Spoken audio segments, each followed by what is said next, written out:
has a video stream. So I'll be able to take some questions from, obviously, as many questions as possible from the audience and as well from people online.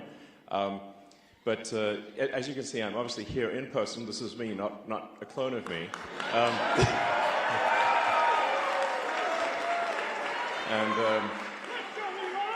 And the reason I'm here in person is because Pennsylvania is so important to the future of the world. So,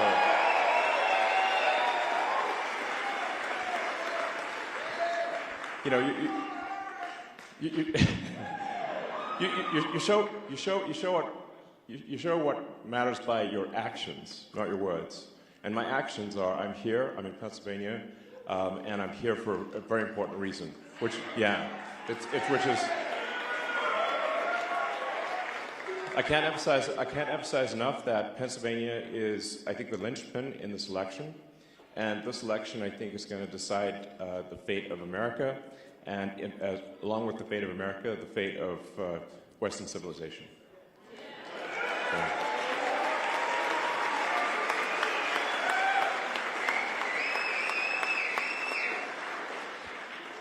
And I think the things we all want are simple, sensible, I think, common sense things. You know, we obviously want secure borders. We want safe cities. You know, sensible spending, so that we don't have crazy inflation. We want freedom of speech. We want the Constitution to be upheld. And you know what? I'm being told at times that these are like right-wing values. I'm like, are you insane? This is literally the fundamental values that made America what it is today.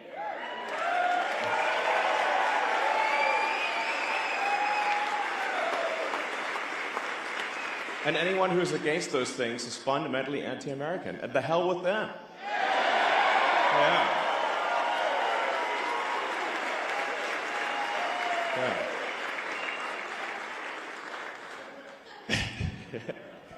I see I'm getting a lot of agreement from everyone in this room. So, yeah. So, and you know, I actually lived in Pennsylvania for 3 years, by the way. I'm no stranger to the state. I lived in the city for 3 years. I went to school here. So, you know, so I know the state. I'm not some, you know, just arrived situation. You know, I've been here, spent 3 years of my life here. So it's a great state. Love it. You know, and yeah, yeah, it was awesome. But you know, the thing is, like, I was talking to friends of mine who, like when I went to Penn, it was very dangerous at the time. But everyone thought it would get better it would get better as the years went on. You know, one of the issues was like students would get killed from time to time, and that's pretty bad, obviously. And I was talking to someone who recently graduated from Penn. They said, actually, it's worse. And I'm like, it's worse? What the hell is going on? You know? It's like, yeah. Well, yeah. I mean, the reality is that if someone is a violent criminal, you know, where they either are unable to control their violence or they like it, if you do not incarcerate them, they will hurt people. That's what it comes down to.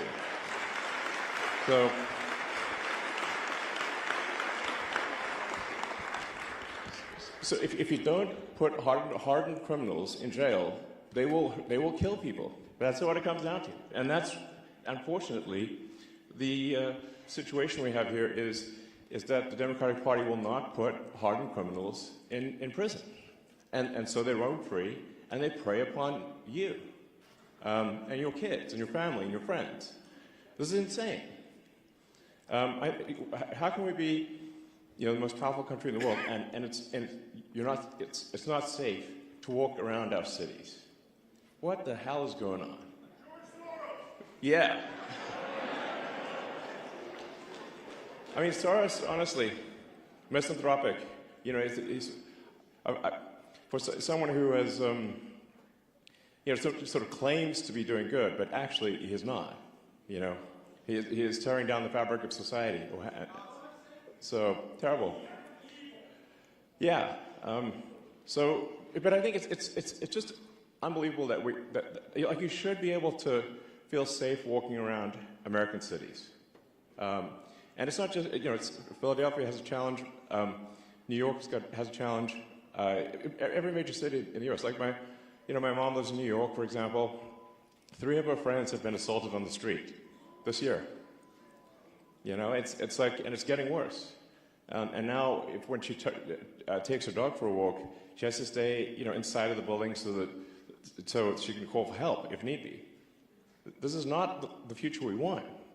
And if we get 4 more years of this, I mean, we're going to be fully Mad Max, And it's like, well, it's nice to watch a Mad Max movie, but we don't want to be in the Mad Max movie, okay?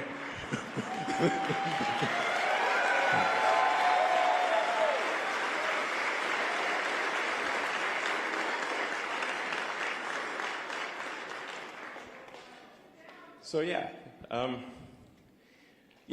then the whole border thing is just insane. I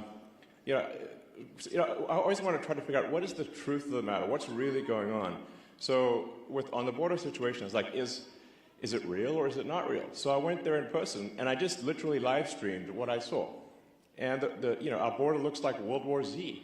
Okay, it's like zombie apocalypse. It's insane. So this is, if you don't have a border, you don't have a country. Yeah, I mean, we're just saying, like, we have to have real borders, or if you don't have real borders, you don't have a real country. And obviously, as someone who's an immigrant, I'm pro-immigrant. I just want to make sure that people who come here are going to be assets to society, and that they're going to raise our standard of living.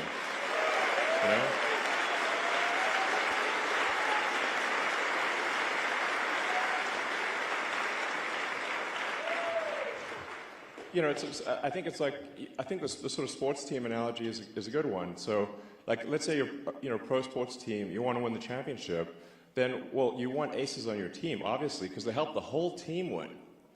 So the same is true for immigration. If we have this sort of equivalent of, like, Kobe Bryant or Steph Curry or LeBron or something like that, if they want to join the team, like, absolutely, of course. Do you like winning?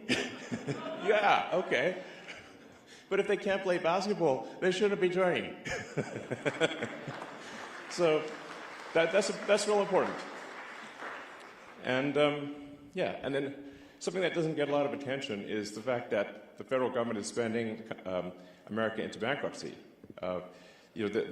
Which is crazy. It's sort of, and that's really what leads to inflation. Is that when the government spends more than it brings in, that's what causes inflation.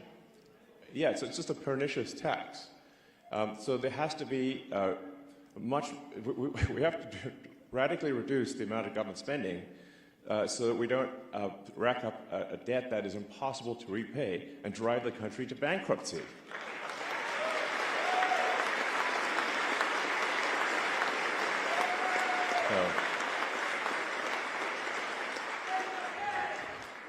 I mean, just basic stuff, really, These shouldn't be controversial topics. It's just like normal. Common sense, exactly.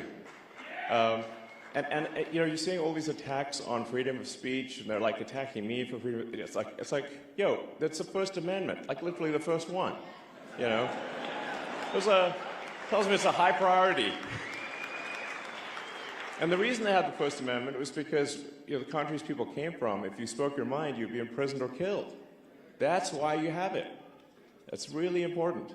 And then the right to bear arms is also really important. That's there to protect,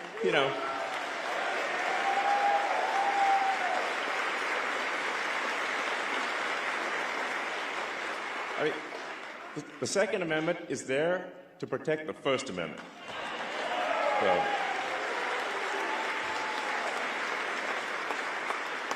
as soon as the government can disarm the people, they can do anything they want. And we've seen this in one country after another. They take the guns away from the people, then they do fake elections, and then the people try to protest and they just get shot. That's what happened in Venezuela recently. They had a fake election. Maduro lost, like massively lost, like 70% loss. And he's like, "Oh no, I won." And everyone's like, "Oh, you didn't win." There were big protests in the street. But the thing is that Chavez, when he came to power, took away everyone's guns. So now you're facing, soldiers with assault rifles. Where you're going to throw some sticks at them or something? Use finger guns? It doesn't work. So Maduro, even though he lost the election, is still in power, and that's the kind of risk that we face. So, but we got to do everything possible to protect the Constitution, and I think this is Everyone you know, everyone you meet, everyone you run into, register them to vote, and then get them to vote immediately. And we only have until Monday night to register to vote. So the next basically 3 days are essential.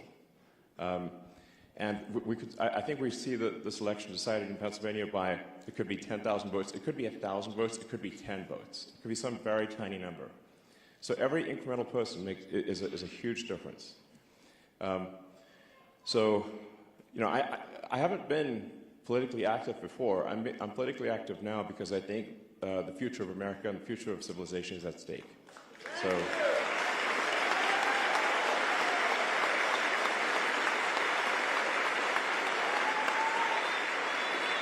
Yeah. So, please go all out registering people. We have 3 days. Let's go. Anything you possibly do. So with that, I'm happy to answer questions or take comments from the audience, and yeah.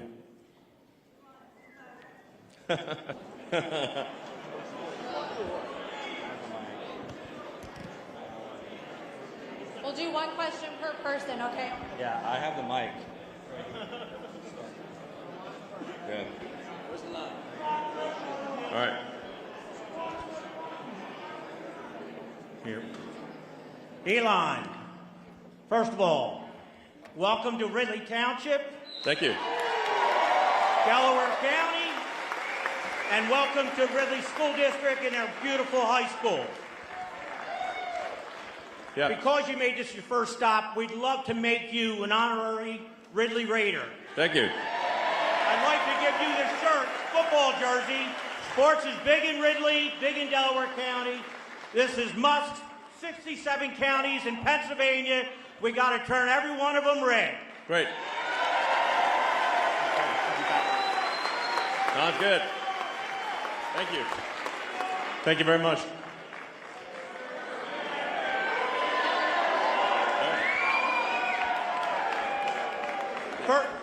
First question is, what can all of us here, everybody in this auditorium, everybody watching the live stream, what can we do now to make sure we get Donald Trump across the finish line in Pennsylvania and everywhere else in this country?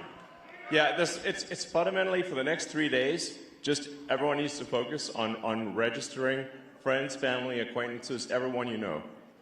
Because if you're not registered by Monday, that's why I'm being sort of repetitive about this and really emphasizing this. Anyone not registered by Monday evening, or if they're registered incorrectly, their vote won't count. They won't be able to vote. So, what can the average citizen do to help train AI to be truth-seeking? Well, I think definitely, publicly pushing to ensure that AI is truth-seeking and is not sort of politically correct, or which means factually incorrect. That's a big deal. Like, just speak out on social media, and certainly complain loudly when other companies attempt to essentially program their AI with a dystopian San Francisco, Berkeley philosophy. And if you want to know where that philosophy leads, just walk around the streets of San Francisco. But be careful, because do not get killed by a violent drug zombie, because they're all over this downtown SF. It's insane. So you can see where does that philosophy lead? And unfortunately, I think a lot of the AIs are being programmed, at least implicitly, with that misanthropic dystopian philosophy. Yeah. Hi, Elon. Right here. On your right. Sorry, with the lights in my eyes and stuff, it's hard to see, so. Yeah. Hi, my name is Jasmine. I'm originally from Malaysia, and I've been here 20 years. I came here legally. I see a lot of immigration and a lot of immigrants who came here legally. They all support Trump, and they want a strong economy. They want, family values and all that. And oh, by the way, I came here because my daughter goes to school here. She told me to come over. I used to be really, really active in promoting, Trump campaign 4 years ago, and I got burned out, and I'm so frustrated, and it's all because of the cheating. So, what are we going to do with that? Well, there is, I think, some amount of cheating that takes place. It's hard because they've, when you have mail-in ballots and no sort of proof of citizenship, it becomes almost impossible to prove cheating is the issue. So a lot of people on the Dem side will say there's no cheating, and I'm like, you've made it impossible to actually prove that there's cheating. But statistically, there are some very strange things that happen that are statistically incredibly unlikely. There's always this sort of question of, like, say, the Dominion voting machines. It is weird that I think they're used in Philadelphia and in Maricopa County, but not in a lot of other places. Doesn't that seem like a heck of a coincidence? So I think we should, in my view, we should only do paper ballots hand counted. That's it.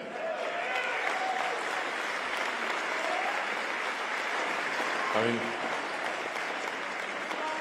I'm a technologist. I know a lot about computers, and I'm like, the last thing I would do is trust a computer program, because it's just too easy to hack. It's too easy to add just one line, and it's really difficult to hack paper ballots. So, it's in-person voting with proof of with ID, which, by the way, every country has. I mean, like almost every country that has democratic elections requires in-person voting with voter ID. This is weird. It's super weird to not have that. I think that's the only way to effectively address fraud. Given that we are today, I think we just need a very big margin of victory.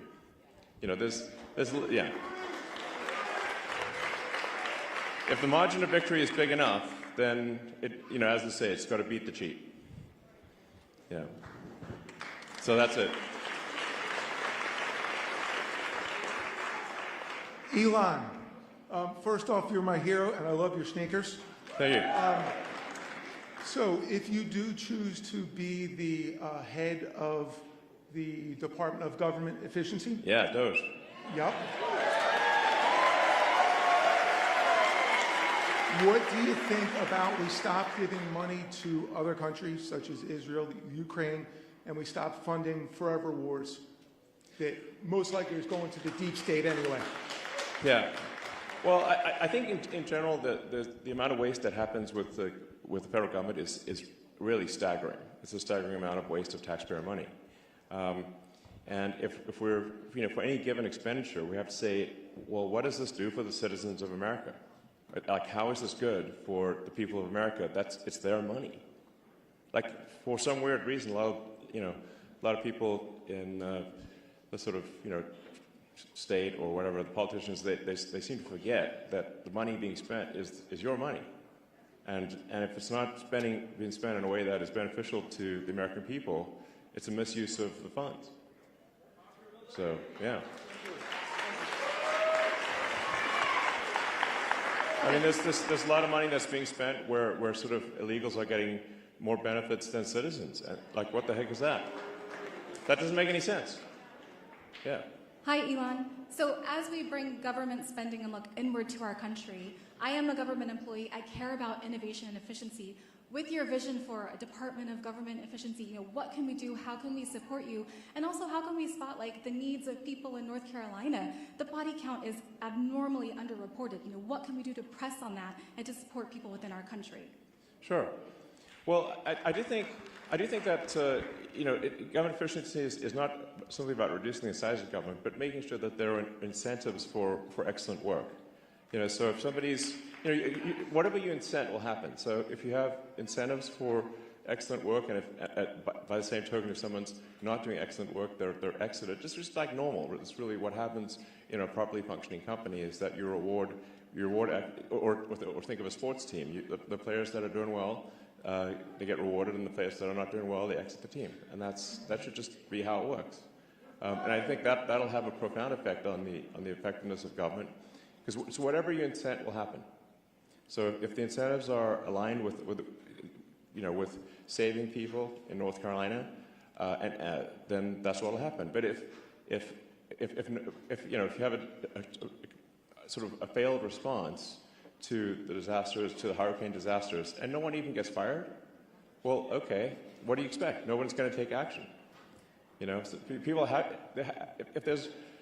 if there's a track record of failure, you have to exit the people who failed. Otherwise, people will look around and say, well, I guess I don't need to do anything because, nothing bad happens to you, even if you do a terrible job and people die, which is insane. So. Hi, Elon. Hi, Elon. Can you tell us about your trip to Israel? Yeah. It was a very moving trip. So, it's a very moving trip. Definitely one of the toughest regions to, how do you, what set of actions result in the greater good in Israel?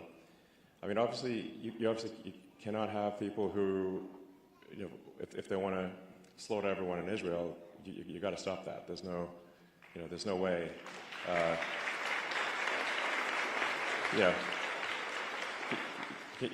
Those people either need to be killed or incarcerated, or they will simply try to kill more Israelis. This is what it amounts to, obviously. And they want to kill Americans too, by the way. Generally, Israel is referred to as the little Satan in America. We are the big Satan. That's what the Ayatollah calls us. So, so I think, I think a lot of what's happening there is people are being taught to hate, in Gaza from when they're children. They're taught to hate, and that's really the thing that needs to stop for there to be, long-term peace. Hopefully, is that you just cannot have the kids be taught to hate from the moment they can talk. That's fundamental. So, yeah.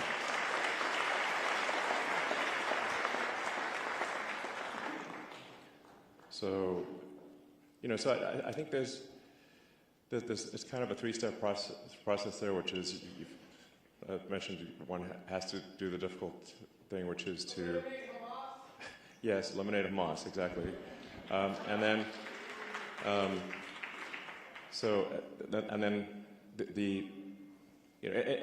I think also going forward, anyone who's teaching hatred in Gaza or elsewhere, they need to stop doing that. That can't be acceptable. We have to stop, kids being taught to hate America in America.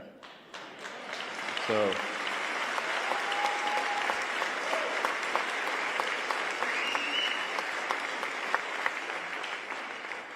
And then the third thing that's also very important is that there has to be economic prosperity in Gaza. So this is very difficult. It's like how do you sort of, after terrible things have been done, you then have to sort of, you have to bring prosperity to Gaza, and that's the thing that will ensure, provided kids are not taught to hate and there's long-term prosperity, I think there will be peace in Gaza. And we see an example of that after World War II, where with Germany and Japan, they were defeated. They obviously did terrible things, but changed the education system. And unlike World War I, we helped rebuild Japan and Germany. The Marshall Plan.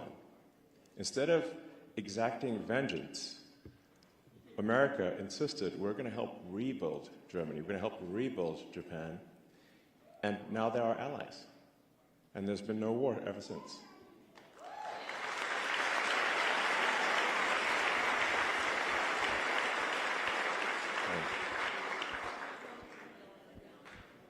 And I want to say congratulations on the successful redocking of your rocket. Big deal.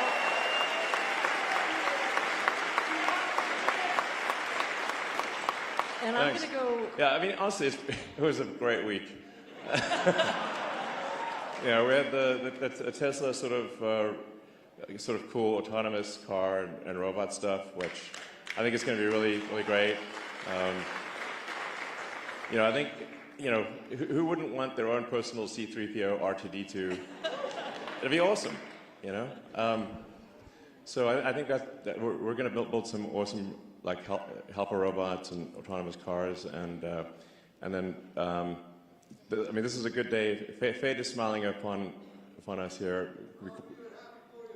Thank you. And we caught the rocket, which is just totally nuts. You see that rocket booster? It's the largest, heaviest flying object ever made, and it just got caught by Mechazilla arms. Kind of like Karate Kid, but bigger. Catch on the fly with the chopsticks. So yeah. My question is, do you think there is a shadow government behind the Biden-Harris administration? I mean, well, let me put it this way: it's not Biden. We know that for a fact. Okay. The dude has barely got 2 functional neurons, so it's like, and he just seems to be at the beach a lot, and he's obviously not in charge. So I mean, when the polls started going low on Biden, he was saying, "Oh, he's staying in the race," but then I guess the real powers that be told him he's not. It's like, so who is it that's behind him? We know Obama, okay, but Obama. I mean, I'm just as curious as you are. It is. As far as I can determine, there isn't any one sort of puppet master. It's more like there's 1,000 or I don't know, a lot.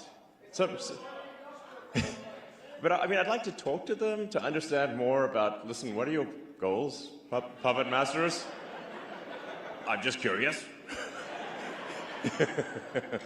I mean, maybe I agree with some of them. It's possible, but it's just obvious that Biden's not in charge. It's obvious that Kamala's not in charge.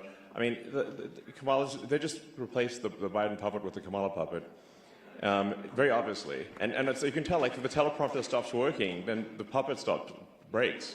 And it's like, oh, the puppet just starts looping because the teleprompter broke. I don't have a teleprompter. I can just talk like a normal human. So I mean, I think it's not, from what I can tell, it's not one puppet master, it's many, but, interesting to see the crossover between the Epstein client list and Kamala's puppet masters. I bet there's a lot of names that appear in both lists. Oh, sorry. Yeah, Diddy too. Can you hold it up a little higher so it's Ben? Diddy did it. Elon, my name is Gregory Stenstrom. I'm from here, Delaware County. There's 2 people who know me. In my hands, you asked earlier you'd like to go to a hand count. We have 3 federal suits right now. One, because we know for a fact, and we have proof, that the election code in the machines in Dominion and Hardin to Civic are fraudulent here, right here in Delaware County. The Secretary of State for their elections, Jonathan Marks, admitted this in court last week. Wow, he did? In court, on a transcript. I didn't read about that. For some reason, of course you didn't. For some reason, the how many people the here legacy know me? media forgot to report about that one. How many people here know me? Quite a few. I mean, I usually keep up with these things, and I did not know that. Well, we're also co-defendants. Leah Hoops and myself, also from Delaware County, were co-defendants with President Trump and Rudy Giuliani in a defamation suit where we proved over 952 days that there was massive election fraud in 2020. We proved it in court. It's a matter of public record. We also have the proof that the election machines that are currently being used are fraudulent. We have videos right now that I can show you of ballot boxes being stuffed here in Delaware County, Montgomery County, Chester County, and across the state. Okay. We have that video. We have submitted this to the federal courts in 3 federal cases. We have a SCOTUS case right here. Yeah. And the SCOTUS case is just simple. It asks the DOJ to rescind their policy not to investigate election fraud. Which seems crazy. We are being blocked. Yeah, I mean, blocked, this blocked. DOJ is doing a great. I don't know what. Just take the J out of the name. You know. Department of Injustice. What I'd like you to do, Elon, is I don't want to take too much time, and I know this is kind of a shock, but we have a book here, Parallel Election. I have the Supreme Court case, Yeah. and I have the federal suits here. We've called your people. We've called the people who are supposed to be helping. We have Yeah. hundreds of people right now ready. Yeah. They're out taking videos. They're training poll workers, and we are not getting support from many of the people in the first front rows here. And their pictures, if you want to know who they are in this book. Well, let's. What I recommend is to post content on the X platform, and then people can argue and say it's right or wrong, but you know, if you have videos or evidence, then post them publicly on social media, and then people can you know, judge for themselves. Exactly. Okay, great, excellent, thank you.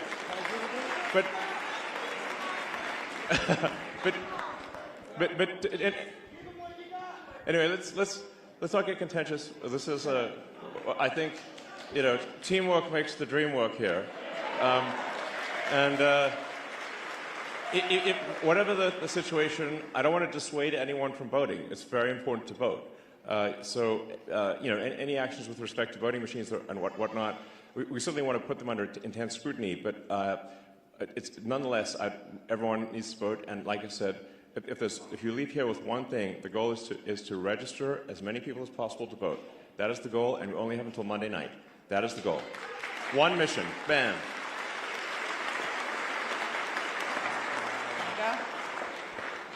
Hi, Elon. Thank you for being here. First, I want to thank you, as somebody with a spinal cord injury, for being innovative, because not many people are.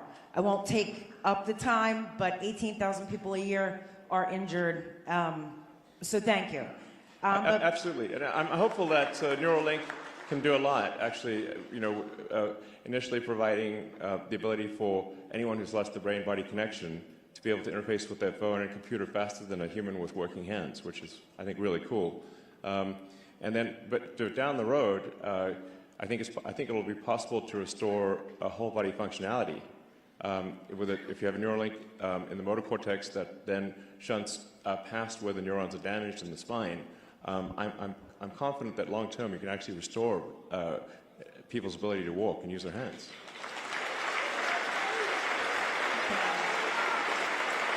I appreciate it. I would love to work with you on getting support around here, but yeah, in fact, one of the things you know, and to be fair, the FDA has been, within the context of their current rules, has been actually quite supportive. They've given us sort of express lane, you know, because they've seen the quality of the work and the sophistication of the technology. They have given us sort of fast track approval, but still, you know, our progress is limited by regulatory issues, and that's the same thing that's happening with SpaceX. It's like SpaceX can build a giant rocket faster than the license can be processed by the government, which is insane.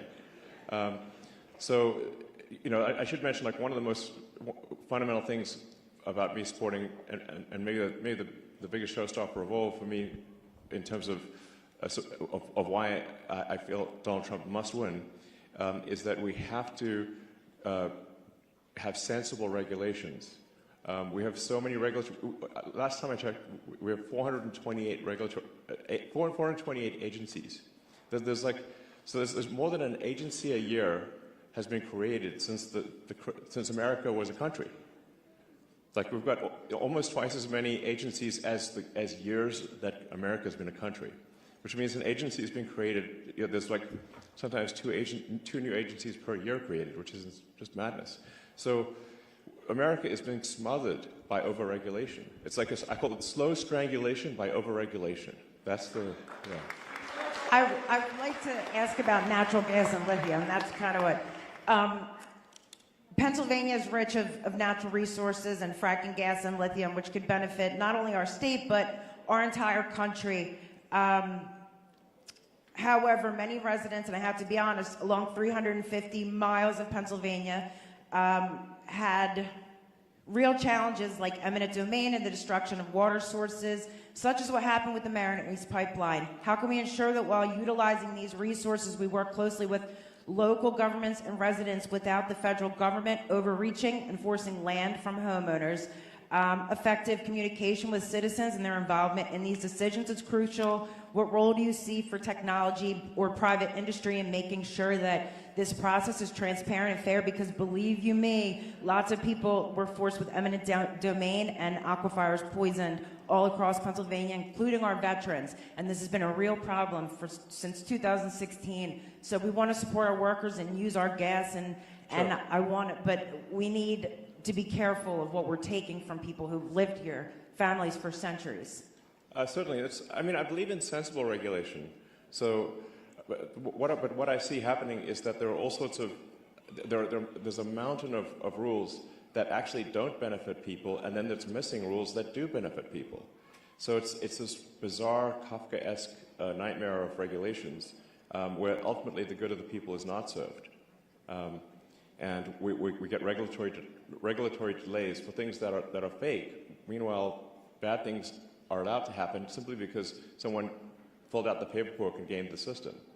So this is what I mean. It's when I say the Department of Government Efficiency, I mean addressing it's addressing any issue which is not in the interest of the people, and we do need to at times fight against what large corporations are pushing for, because some of them are very short term.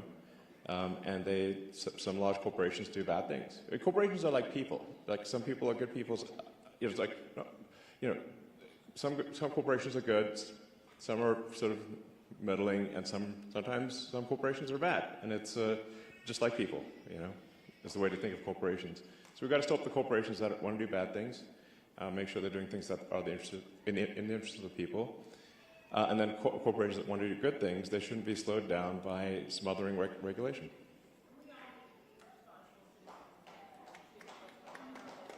Yeah, absolutely.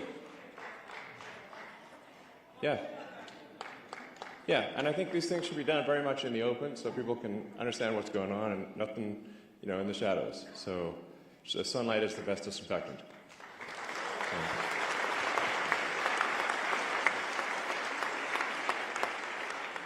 Hey, Elon, how are you?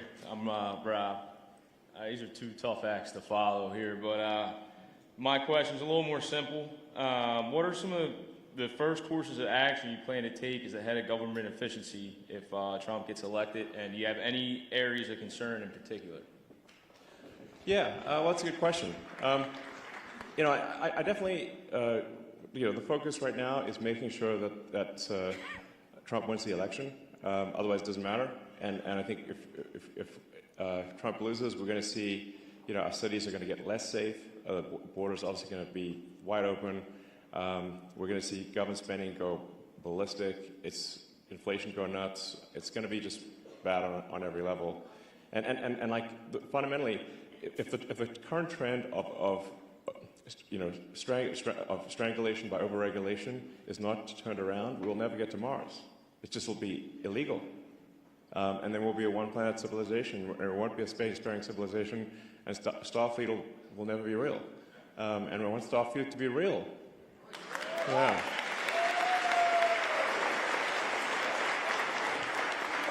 So, Now, I've had quite a bit of interaction with the government, because SpaceX is the biggest NASA contractor, actually. Does a lot of work for NASA. And I'm a big fan of the agency, by the way. But there's, there are expenditures that don't make a lot of sense, that are wasteful. And we need to put a stop to that. Honestly, there's so much government waste that's going on that I would call it a target-rich environment. Like, it's hard, like, in every direction. There's this just mad waste. And I think simply, if people simply know that, well, if they waste a ton of taxpayer money, they're going to get fired, that will immediately improve the situation. Immediately. It's like, yeah, it's just literally, and I think, but actually it's going to be both carrot and stick. It's like, so if a government official is very effective in spending your money, because taxpayer money is your money. So, if they're effective in spending your money, they should be promoted, they should be rewarded. And if they waste your money, or do something that's basically corruption, they should be fired, obviously. They have a duty to spend your money well. Yeah. Hey, Elon. As a veteran who was deployed because of a lie that was told 21 years ago. It's a lot of lies, man. Yeah. It's just a lot of lies. So, with Harrison Laws running on a campaign to make disinformation illegal, what would you say disinformation just means information they don't like. So what would you say? Yeah. So what would you say to an administration and a candidacy that is spreading lies or disinformation about the troops that are currently in combat, my friends? Yeah, can you believe that was said? And Hunter Biden's laptop, the president's decline, and so on. Yeah, I mean, during the Trump-Kamala debate, she said there was no active duty soldiers out there. I'm like, I know a whole bunch of them. What are you talking about? That's a shameful, terrible lie. Shit. And she wasn't even fact-checked. And I'm like, are you kidding?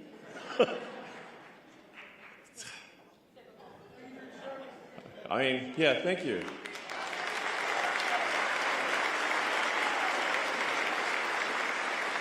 Yeah, and I just like to say, for the people, for the Americans out there who are serving in dangerous places right now, unlike what Kamala said, thank you for your service to the country.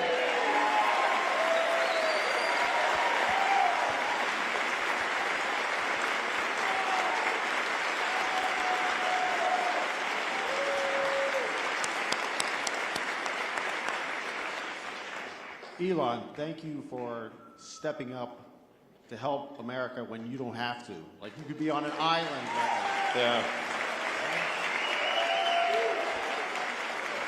Yeah, I could be, yeah,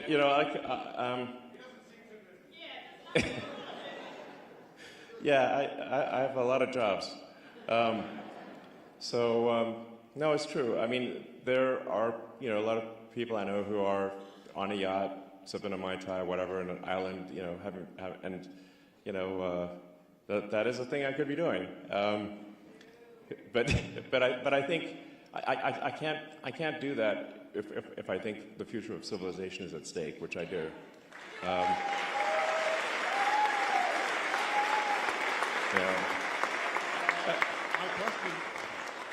question for you, I guess. One, do you know Alberto Kangawala? He's the system manager for Europa Clipper. Oh, which you that's a cool mission, by the way. Which you sent into space on Monday. Yeah, Thank you very much. Absolutely. In fact, that was a mission where I talked to SpaceX team. It's like, every mission's important, but this mission's extra important.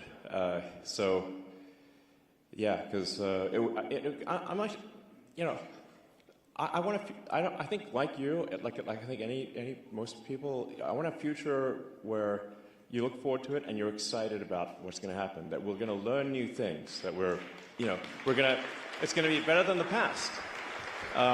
And a future where we're a spacefaring civilization, and we're out there among the stars, where Star Trek is real. That's exciting.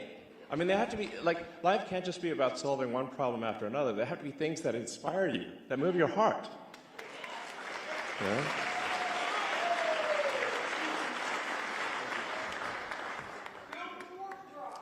Elon. Yeah, that's a hard one to build, but at some point we should build a warp drive. But you know, but even without the warp drive, the Starship, the rocket made by SpaceX, is capable of building a city on Mars and a city on the Moon. That's what it's designed to do.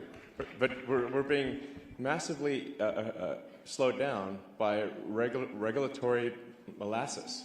I mean, I'll tell you like a crazy thing. Like we got fined $140,000 by the EPA for dumping fresh water on the ground, drinking water. It's crazy. Like I've seen an example of just how crazy it is. And we're like, well, we're using water to cool the launch pad during launch. You know, we're going to cool the launch pads so it doesn't overheat. And in an excess of caution, we actually brought in drinking water, so clean, super clean water. And the FAA said, no, you have to pay a $140,000 fine. And we're like, but we let Starbase is in a tropical thunderstorm area. Sky water falls all the time. That is the same as the water that we used. It's lots of sky water. So, and it's like, we didn't actually, there's no harm to anything. And they said, yeah, we didn't have a permit. We're like, you need a permit for fresh water? Are you, what? Yeah, it's just totally crazy stuff like that. And then they said if we don't pay the fine, they're not going to process any of our future applications. So they're like, this is the kind of crazy stuff we're dealing with. Yeah. So.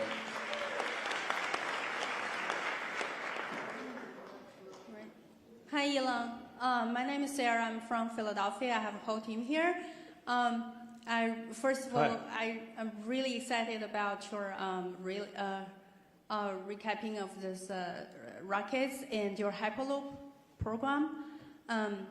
We actually, at this critical moment, have a proposal to turn the blue states red quickly.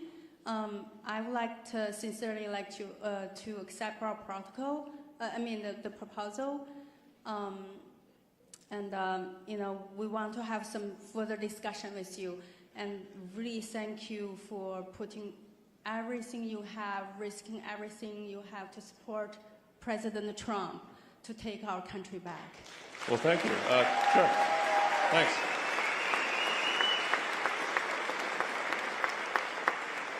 Thank you. Hey. All right.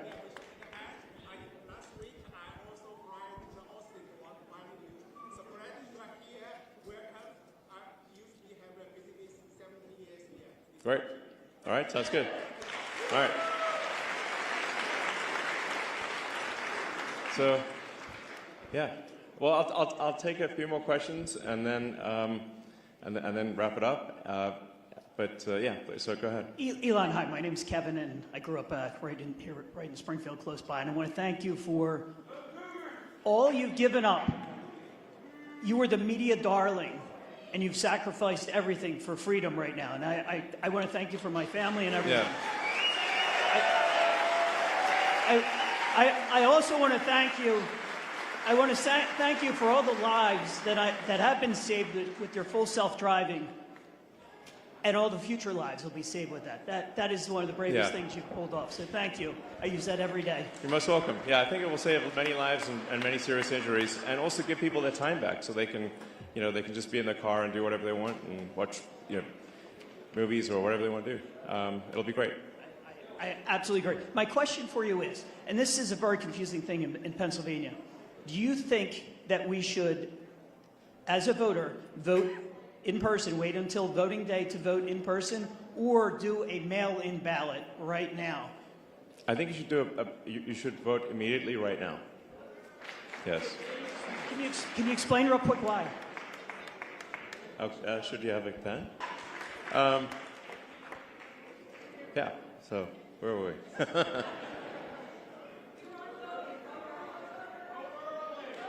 Oh, yes, vote, yes, register and vote early.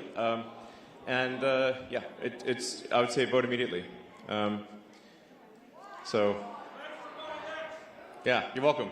All right, well, I'll take one more question and then we'll call it a wrap. Yes, okay. Elon, this is Matt here. here, Elon, this is Matt from East West IT Services here, and I'm the chairman for the Pennsylvania Chinese Coalition. We have more than 40 Chinese groups and also different kinds of associations. And I'm from Philadelphia. We are the team, and I want to know, could you give us Pennsylvania swing state, especially in Philadelphia, there's a lot of Democrats. So could you give us three top reasons why people should vote for Donald Trump? Sure. Well, the reasons that resonate are going to be different depending on who you're talking to. But I think the ones that resonate for me at least are, we want safer cities, we want a secure border, we want sensible government spending, we want support of the Constitution and the right, freedom of speech, right to bear arms, and that's what Donald Trump is going to do. So.